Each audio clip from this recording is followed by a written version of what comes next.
Depuis que la crise a commencé dans notre cher pays, le Cameroun, je constate l'absence de la jeunesse camerounaise. Je vois seulement sur les réseaux sociaux où un jeune Camerounais se lève, il dit « Je félicite l'armée camerounaise d'avoir massacré les Ambazoniens ». Je vois les Ambazoniens se lever et dire « Je félicite l'armée rouge de l'Ambazonie d'avoir tué les militaires camerounaises ». Moi, je dis stop à ça. Je ne suis pas un Ambazonien. Je ne suis non plus un anglophone. Je ne suis non plus un Boko Haram.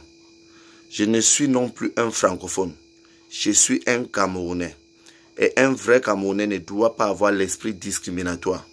Un vrai Camerounais doit prendre conscience, doit demander à ce que la paix revienne dans son pays.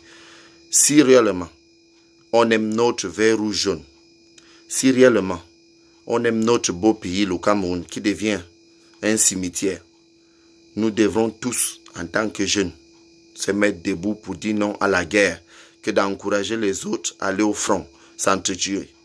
Est-ce qu'un jour, un jeune Camerounais a proposé des solutions? Non. Je vois seulement chacun choisir son camp. Et lorsque dans un pays, il y a l'instabilité et que le régime est vieillissant, c'est qu'on est en train de se diviser pour les donner l'avantage une fois de plus pour qu'ils puissent continuer à régner. Sous tous ces centres de mémoire fatigués, donc le roi Biya met en place au Cameroun pour déranger la population. Moi, j'ai demandé les départs. J'ai demandé la libération de prisonniers politiques sans délai ni condition avant le 7 octobre 2018. Et je réponds à ceux-là qui disent lorsqu'on n'est pas d'accord avec le régime en place, lorsqu'on n'est pas d'accord avec le régime de Paul Biya, c'est qu'on est fou.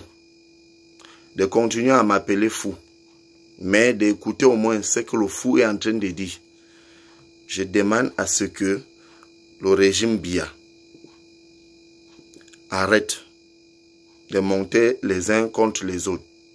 Je demande à ce que le régime Biya prenne les responsabilités pour ramener la paix dans notre pays avant de piller les bagages le 7 octobre 2018. Je vous remercie.